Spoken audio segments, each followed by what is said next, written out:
السلام علیکم ورحمۃ اللہ وبرکاتہ نحمده ونصلي على رسوله الكريم اما بعد فاعوذ باللہ من الشیطان الرجیم بسم اللہ الرحمن الرحیم۔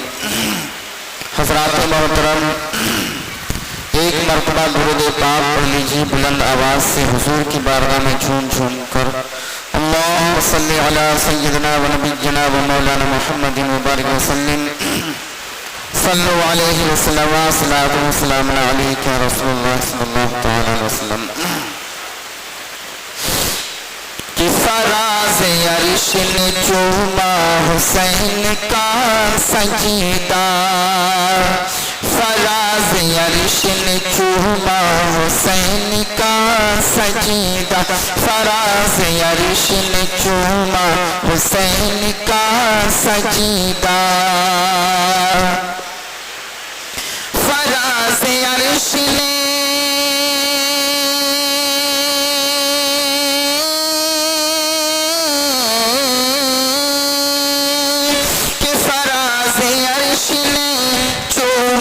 حسین کا سجدہ، بنا ہے کعبے کا ٹکڑا حسین کا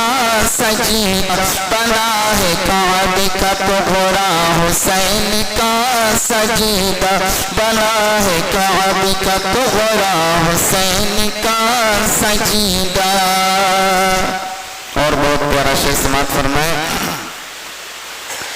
ہر ایک سجدہ براتی لگی ہے محشری میں، ہر ایک سجدہ براتی لگی ہے محشری میں، کہ ہر ایک سجدہ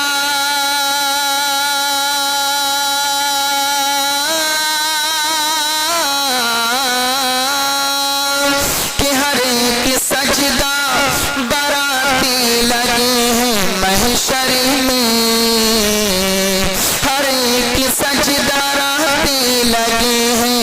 محشری میں، بنا ہے حشر میں، بنا ہے حشر میں دولہا حسین کا سجدہ، بنا ہے حشر میں دولہا حسین کا سجدہ،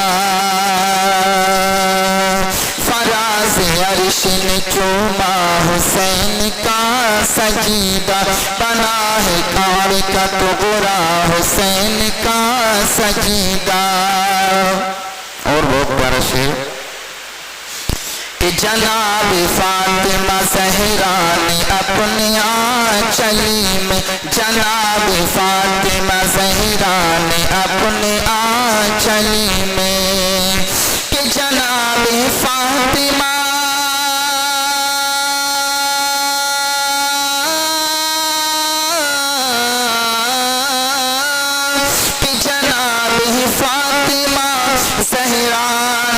اپنی آنچلی میں، جناب فاطمہ زہرا نے اپنی آنچلی میں، بہت سنبھال کے رکھا حسین کا سجدہ، بہت سنبھال کے رکھا حسین کا سجدہ، بشر بشر ہے ملائک بھی جن پہ ناز ہے، بشر بشر ہے ملائک بھی جن پہ ناز ہے، بشر بشر ہے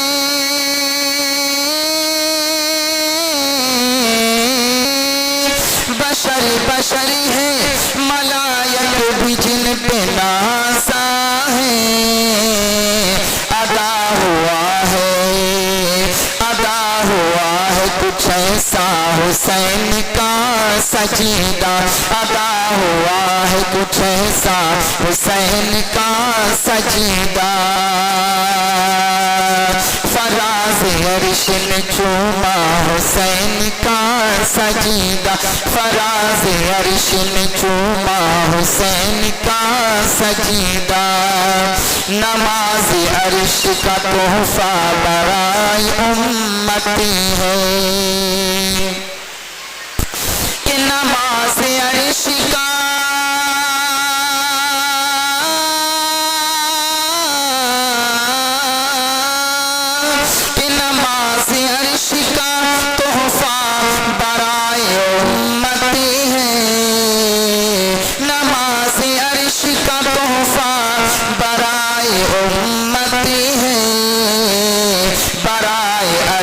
ہے تحفہ حسین کا سجیدہ، برائے عرش ہے تحفہ حسین کا سجیدہ، برائے عرش ہے تحفہ حسین کا سجیدہ، فراز عرش نے چوما حسین کا سجدہ۔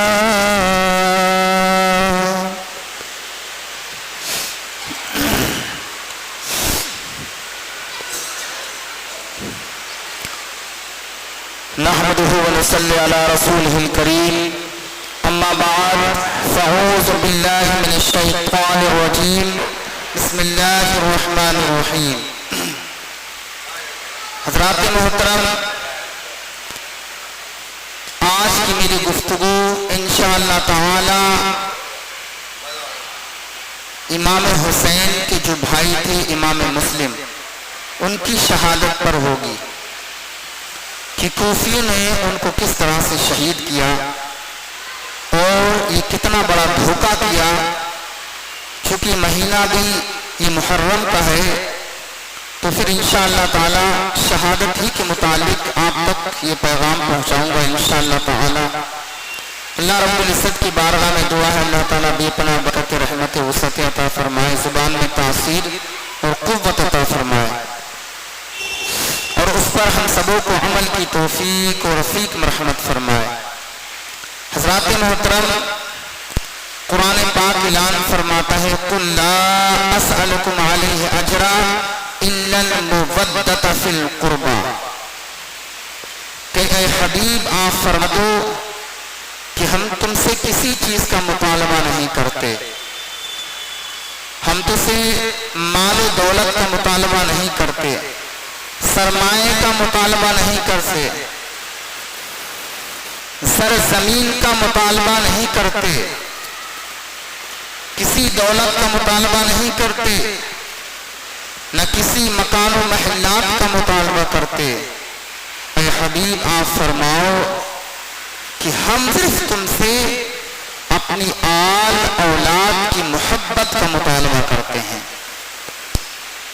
ان سے عقیدت رکھنے اور محبت کرنے کا تم کو درس دیتے ہیں کہ ساری زندگی میری آل اولاد سے محبت کرتے رہنا، ان کی نافرمانی مت کرنا، ان کے نقش قدم پر چلنا، جو وہ کہیں اس پر عمل کرنا، اور جس بات سے وہ باز رکھیں منع کریں اس سے رک جانا، یہ تمہارے لیے بھلائی ہوگی۔ اس لیے کہ یہ دو ایسی لٹکتی ہوئی رسی ہے کہ ان کا ایک سرا تمہارے ہاتھ میں ہے، ایک سرا اللہ رب العزت جل مجدہ کے ہاتھ میں ہے۔ وہ دو لٹکتی ہوئی کون سی رسی ہے؟ ایک تو اللہ کا مقدس کلام قرآن مجید ہے، ایک میری آل اولاد ہے۔ یہ دو ایسے دامن ہیں جو ان کو مضبوطی سے پکڑا رہے گا، ان سے محبت کرے گا، ان کو اپنی زندگی میں شامل کرے گا، پھر دنیا کی کوئی طاقت اسے ہلا نہیں سکتی، دنیا کی کوئی طاقت اس کا کچھ نہیں بگاڑ سکتی۔ وہ راہ ہدایت پائے جائے گا، وہ نیک ہو جائے گا، اللہ کا محبوب بندہ کہلائے گا۔ اللہ اکبر۔ یہ قرآن پاک کی آیت مبارکہ ہے جس میں مسلمانوں کو حکم دیا، درس دیا کہ میری آل اولاد سے سچی محبت کرنا۔ تو آج امام مسلم کی شہادت کا ذکر ہے۔ امام حسین رضی اللہ تعالی عنہ نے مدینہ طیبہ چھوڑا۔ مدینہ پاک چھوڑنا کوئی آسان کھیل نہیں ہے۔ جب حاجی حج کرنے جاتا ہے تو روایتوں میں آتا ہے کہ خانہ کعبہ کی پہلی نظر میں انسان اپنے آپ کو روک نہیں پاتا ہے، اور گنبد خضرا کی آخری نظر جب پڑتی ہے جب جدا ہو کر کے وہ مدینہ طیبہ سے رخصت ہوتا ہے تو وہ اپنے آپ کو برداشت نہیں کر پاتا. لوگ دہاڑے مارتے ہیں, چیخ و پکار مچتی ہے کہ شہر مدینہ ہم سے جدا ہونے والا ہے. گنبد خضرا کی جانب وہ لو لگائے ہوئے ٹکٹکی نگاہوں سے دیکھتے رہتے ہیں. تو یہ ان کا حال ہے جنہوں نے صرف 10 یا 15 دن گزارے ہیں. یہ اس حاجی کا عالم ہے کہ دہاڑے مارتا ہے. اب یہ بتاؤ, جس نے ساری زندگی مدینہ طیبہ میں گزاری ہو, جس کی پیدائش مدینہ طیبہ میں ہو, جس کی رہائش مدینہ طیبہ میں ہو, جس نے درس حدیث, درس قرآن, اصول حدیث, اصول قرآن شہر مدینہ سے حاصل کیا ہو, پھر حضور کے در سے پڑھا ہو, حضور کی گود میں بیٹھ کر کے قرآن سننے والا ہو, وہ جب مدینہ چھوڑے گا تو اس پر کتنی بیتتی ہوگی, کتنی مشقت کا یہ معاملہ ہوگا. لیکن امام حسین نے اس دین کی خاطر اس شہر مدینہ کو چھوڑا.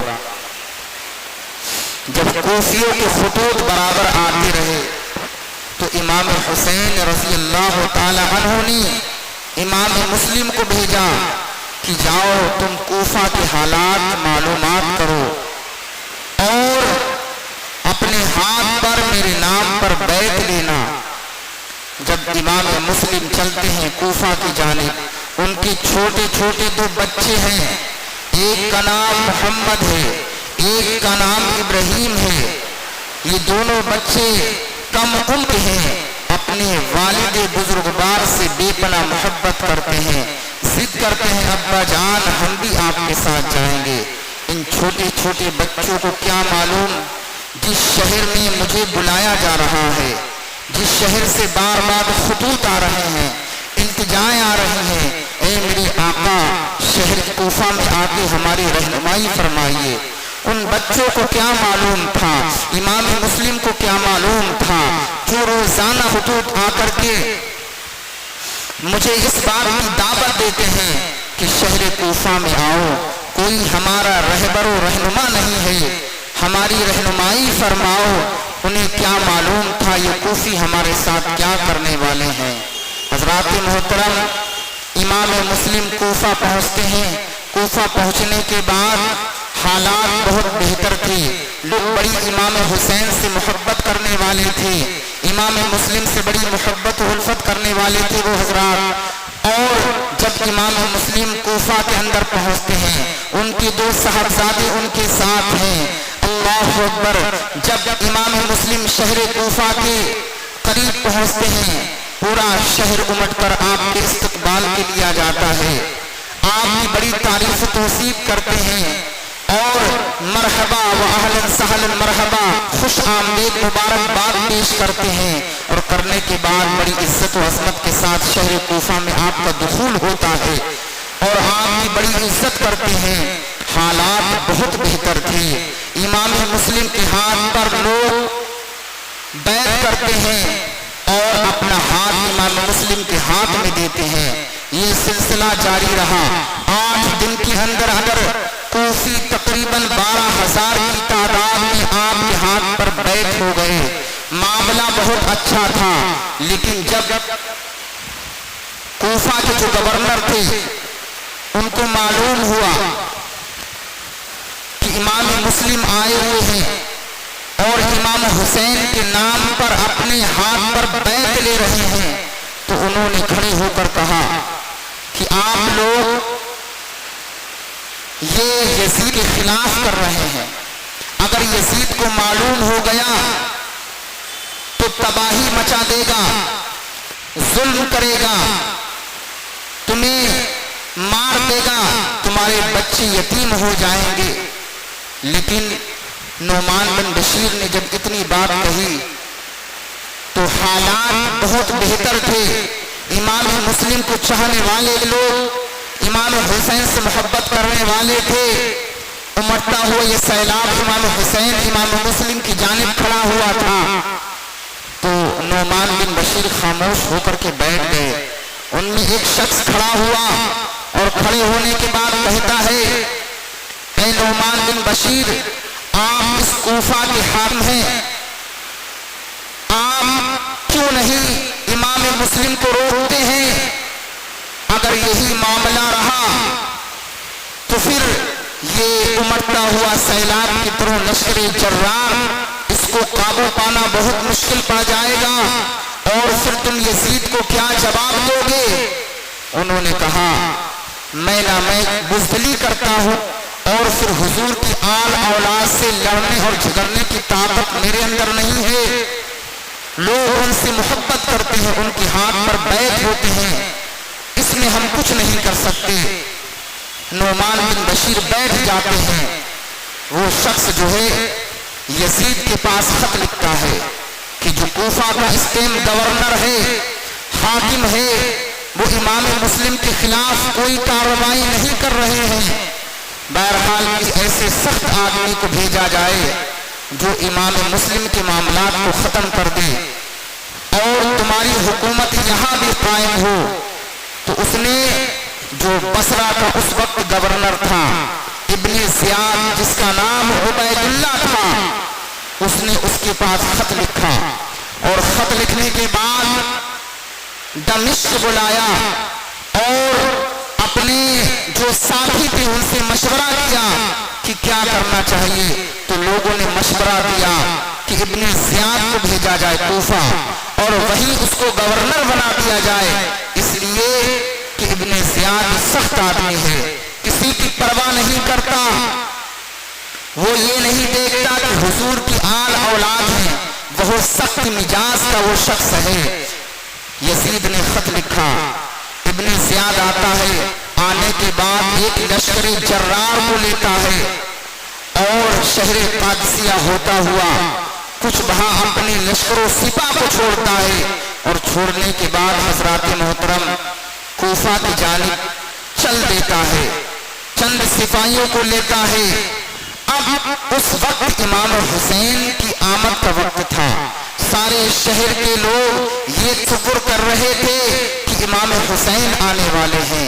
امام حسین کی آمد کی خوشی میں پورا شہر جگمگا اٹھا تھا، شہر کھل اٹھا تھا، اور لوگ ایک دوسرے کو مبارکباد دے رہے تھے کہ حضور کی آل اولاد، حضور کے نواسے آنے والے ہیں۔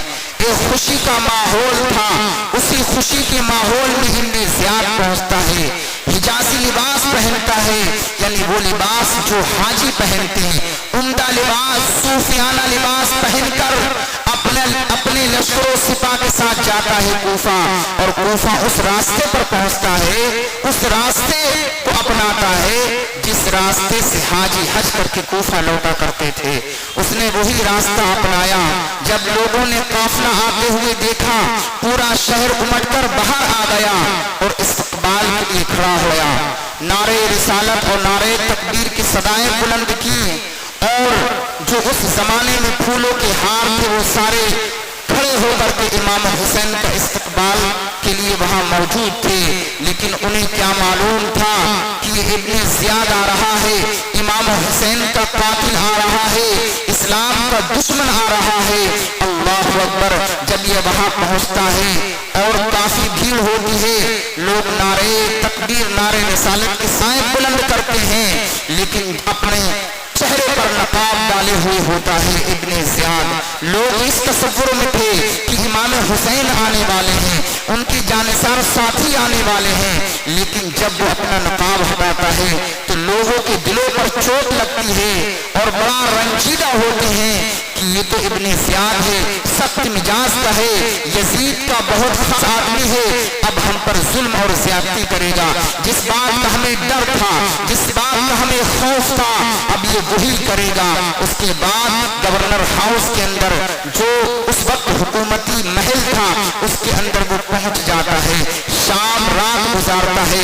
رات گزارنے کے بعد حضرات محترم وہ بڑے بڑے رؤوسا، بڑے بڑے امیر لوگ جو کوفہ کے شہر کے بڑے بڑے رئیس تھے، ان کو بلواتا ہے۔ بلوانے کے بعد اس میں ایک قانشرح جو گورنر جو کوفہ کے سب سے بڑے عالم دین تھے، ان کو کو بھی بلاتا ہے اور بلانے کے بعد اس یزید کا پیغام سناتا ہے.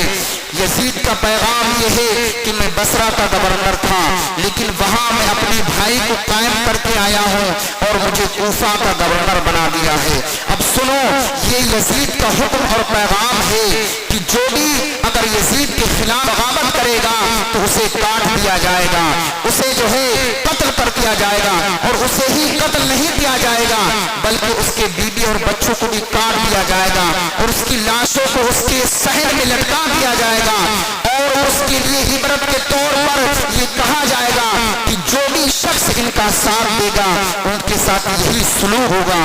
اللہ اکبر. جب اس نے بڑے بڑے رؤسا سے کہا کہ اگر تم میں سے کسی نے بھی امام مسلم کی مدد کی تو سب سے پہلے اس کے ساتھ ایکشن لیا جائے گا اور اس کو سزا دی جائے گی اور اس کے ساتھ ساتھ ان کے بچوں کو, ان کی اولادوں کو مار دیا جائے گا, کاٹ دیا جائے گا اور ان کی بیوی کو بندی بنا دیا جائے گا. جب ابن زیاد نے بڑے بڑے امیر شخصوں سے یہ پیغام پہنچایا اور یزید کا یہ پیغام ان تک پہنچایا تو سب لوگ خوف و ہراس میں پڑ گئے اور ڈر سے گئے اور سارے لوگوں کو وہیں اسی گورنر ہاؤس میں قید و بند کر دیا. حضرات محترم, یہ یزید کا ظلم تھا اور ابن زیاد کا جو اس کے بڑے بڑے جو ہے سپاہی جگہ جگہ کائنات تھے یہ ان کا ظلم تھا. اس کے بعد امام مسلم رضی اللہ تعالیٰ عنہ ابھی بیٹھ لے رہے ہیں. حضرت امام مسلم امی ہانی کے مکان پر تشریف فرما ہے. آپ کو کچھ خبر نہیں کہ ابن زیاد آ گیا ہے. اس کے بعد حضرات محترم کیا ہوتا ہے, معاملہ بڑھتا گیا. اب ابن زیاد نے معلوم کیا بڑے بڑے رؤسا سے کہ بتاؤ اس وقت امام مسلم کس کے مکان پر ٹھہرے ہوئے ہیں, تو سب نے انکار کیا. معلوم تھا لوگوں کو ابن زیاد یہ جلاد قسم کا ہے اور امام مسلم کو قتل کر دے گا. اس وجہ سے جتنے بھی رؤسا تھے, بڑے بڑے امیر شخص تھے جو قید و بند تھے گورنر ہاؤس میں, انہیں نے نہیں بتایا. لیکن اپنے اس نے شامی غلام کو لالچ دیا کہ اگر تو امام مسلم کی خبر دے گا مجھے تو میں تجھے انعام و اکرام سے لاد دوں گا اور تجھے اپنا غلام سے آزادی دوں گا. اور اس نے بہت ساری رقم لے کر کے اپنے شامی غلام کو بھیجا. اب وہ پورے شہر کوفہ کے اندر امام مسلم کو تلاش کرتا ہے لیکن امام مسلم اس کو نہیں نظر آئے. مسجدوں میں جاتا ہے, مسجدوں میں جانے کے بعد ان سے پوچھتا ہے کہ امام مسلم کہاں ہے, لوگوں سے معلومات کرتا ہے. وہاں ایک مسجد میں ایک اللہ کے ولی یعنی حضور کی آل اولاد سے سچی محبت کرنے والے ایک صاحب بیٹھے ہوئے تھے. ان سے معلوم کیا تم جانتے ہو کہ امام مسلم کہاں ہے؟ آپ نے کہا مجھے نہیں معلوم, کسی اور سے معلوم کرو. اس نے پھر مکر و فریب شروع کیا کہ آپ کے چہرے میں جو حسن و جمال ہے, آپ کے چہرے میں جو رونق ہے, آپ کے چہرے میں جو نور ہے, اس بات پر دلالت کرتا ہے کہ آپ ضرور حضور کی آل اولاد سے سچی محبت کرتے ہیں. آپ کو معلوم ہے, آپ کو پتا نہیں میں ملک شام سے آیا ہوں, میں حضور کی آل سے اولاد سے بڑی محبت کرتا ہوں. مجھے معلوم ہوا ہے کہ حضور کی آل کا کوئی شخص یہاں بزرگ تشریف لایا ہے, میں ان کے ہاتھ پر اپنا ہاتھ دینا چاہتا ہوں, ان کے ہاتھ پر میں جو ہے ان پر بیعت لینا چاہتا ہوں, ان کے ہاتھ پر بیعت دینا چاہتا ہوں اور ان سے مرید ہونا چاہتا ہوں, ان سے کچھ علمی دین حاصل کرنا چاہتا ہوں, ان کی خدمت کرنا چاہتا ہوں, ان کے جو حقے میں رہ کے کچھ تبرکات, کچھ برکتیں حاصل کرنا چاہتا ہوں. اگر آپ مجھے بتائیں گے تو میرے ساتھ بڑی بھلائی کریں گے. جب انہوں نے اس طرح کی باتیں سنی تو آپ کے دل میں رحم آ گیا اور آپ جو ہے اٹھ کر کے وہ مقدس ہستی امام مسلم کے پاس لے کر کے جاتے ہیں. اب امام مسلم کے پاس پہنچتا ہے تو قدم بوسی شامی غلام کرتا ہے, آپ خدمت کرتا ہے اور 3000 درہم جو لے کر کے آیا تھا مکر و فریب کی وجہ سے, وہ 3000 درہموں کو نذرانہ پیش کرتا ہے اور بڑی عقیدت و محبت کا اظہار کرتا ہے کہ اے امام مسلم, میں آپ سے بڑی محبت کرتا ہوں, ملک شام سے چل کر آپ کے قدموں میں آیا ہوں تاکہ آپ سے کچھ درس حاصل کروں, آپ سے کچھ نصیحت حاصل کروں. اب یہ شامی غلام صبح سے شام تک خدمت کرتا اور شام کو چلا جاتا اور جانے کے بعد ابن زیاد مکمل خبر دیتا اور جو بھی معاملات ہوتے اس کی ساری اطلاع ان لوگوں کو دے دیتا. اس کے بعد یہ سلسلہ چلتا رہا. کچھ دن کے بعد ام ہانی کو یعنی حضرت ہانی کو جو ہے ابن زیاد بلاتا ہے اپنے محل میں کہ ہانی ذرا ادھر آؤ. اچھا ہانی اور ابن زیاد کا بڑا پہلے سے تعلق تھا, آپس میں بڑی گہری دوستی تھی. اس وجہ سے ہانی جو ہے اس کے پاس نہیں جا رہے تھے کہیں وہ امام مسلم کے بارے میں مطالبہ نہ کرے, کہیں پوچھ نہ لے. اس وجہ سے آپ اکثر گھر پہ رہا کرتے تھے کہ کہیں حضور کی آل اولاد کی جو ہے بے حرمتی نہ ہو اور کہیں جو ہے ان کا راز فاش نہ ہو جائے اور اس بات کے لوگوں کو اطلاع نہ ہو جائے کہ وہ میرے مکان پر ہیں, تو پھر ان کے ساتھ بھی زیادتی ہوگی اور وہ یزیدی لشکر ہمارے ساتھ بھی ظلم و زیادتی کریں گے. اس وجہ سے ہانی اپنے مکان پر ہی رہا کرتے تھے. حضرات محترم, اس کے بعد کیا ہوتا ہے, حضرت درود پاک پڑھی اللہم صلی علی سیدنا و نبینا و مولانا محمد و بارک وسلم صلی اللہ علیہ وسلم صلاۃ و سلام علیک یا رسول اللہ صلی اللہ تعالی علیہ وسلم. حضرت حالی گورنر ہاؤس میں جاتے ہی ابن زیاد نے بلوایا اور پوچھا ہے حالی یہ بتاؤ کہ امام مسلم کو تم نے اپنے گھر پہ پناہ دی ہے؟ تو امام مسلم انکار کرتے ہیں کہ امام مسلم ہمارے گھر پہ نہیں ہے. جب اتنی بات کہی تو اس نے شام غلام کو سامنے کھڑا کیا اور کہا کہ اے حانی تم اس شام غلام کو جانتے ہو؟ کہ ہاں میں جانتا ہوں, یہ تو حضور کی آل اولاد سے محبت کرنے والا ہے. کہا اسی نے ہمیں ساری خبر دی ہے کہ تم نے اپنے ہی گھر پہ امام مسلم کو پناہ دے اور تم ہی ہمارے خلاف اور جو ہے یزید کے خلاف اور حکومت کے خلاف تم لشکر و سپاہ کو تیار کر رہے ہو اور ہمارے خلاف بغاوت کر رہے ہو. اور سنو, اگر تم نے امام مسلم کو ہمارے حوالے نہیں کیا تو ہم تم کو بھی قتل کر دیں گے, تمہارے بچوں کو بھی قتل کر دیں گے اور امام مسلم کو بھی قتل کر دیں گے. کسی طرح سے ان کو میرے حوالے کر دو. لیکن امام حضرت حانی نے کہا کہ میں تمہیں اپنے جیتے جی امام مسلم کو حوالے نہیں کروں گا. اس وجہ سے بات تھوڑی بڑی اور اس نے امام مسلم اس نے حانی کو مارنا شروع کر دیا اور جو ہے اس نے ڈنڈے سے مارا جس سے آپ کا سر اور آپ کے ہاتھ خون سے لت پت لہو لہان ہو گئے. لوگوں کو معلوم ہوا, امام مسلم کو معلوم ہوا کہ حضرت حانی کو پکڑ لیا ہے اور انہیں قتل کر دیا ہے. اس وجہ سے امام مسلم اپنے لشکر و سپاہ کے ساتھ تقریباً 40,000 لشکر و سپاہ کے ساتھ آپ نے پورے گورنر ہاؤس کا احاطہ کر لیا اور چاروں طرف سے گورنر ہاؤس کو گھیر لیا. اب کچھ لوگ کہتے ہیں کہ امام مسلم نے امام حسین نے یزید اور حکومت کے خلاف بغاوت کی, جبھی جو ہے ان کو کاٹ دیا گیا اور ان کی جڑوں کو اکھاڑ دیا گیا. اب 30-40,000 لشکر جرار کے ساتھ جو ہے پورے گورنر ہاؤس کا احاطہ کر لیا اور سب کے پاس ہتھیار تھے. امام مسلم چاہتے اس وقت ابن زیاد کو مار گراتے, پورے محل کو تہش نہش کر دیتے, لیکن امام مسلم کی تربیت میں حضور کا لہو لہان تھا. قرآن جو ہے آپ کے مبارک گھر میں نازل ہوتا تھا. آپ جانتے تھے اچھائی برائی کیا ہے, کسی مسلمان کا ناحق قتل کرنا کتنا بڑا گناہ ہے, آپ جانتے تھے. اسی لیے امام مسلم نے ابن زیاد کو اور جو بھی اس کے لشکر و سپاہ تھے آپ نے کچھ بھی نہ کیا اور نہ کہا, اور آپ اس بات کے منتظر تھے کسی طرح سے مسلمانوں میں صلح ہو جائے اور خون ایسی نہ ہو. اب 2-3-4 گھنٹے آپ اسی انتظار میں تھے کہ ابن زیاد مجھ سے بات کر کے معاملے کو سلجھا دے اور جھگڑا نہ ہو اور مسلمانوں میں آپس میں خونریزی نہ ہو. امام مسلم اسی کشمکش میں ہے, لشکر جرار تیار ہے, بس حکم کرنے کی دیری ہے, ارشاد فرمانے کی دیری ہے.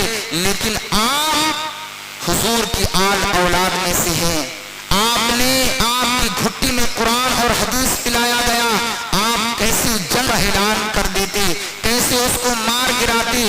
آپ اسی بات کے انتظار میں تھے, اس کو موقع ملا اور اس نے اتنی دیر میں مشورہ کیا اور جو بڑے بڑے رؤوسا امیر شخص کوفہ کے جو اس ابن زیاد کے پاس قید و بند تھے, اس نے ابن زیاد نے مشورہ کیا. اس وقت لشکر جرار ہے,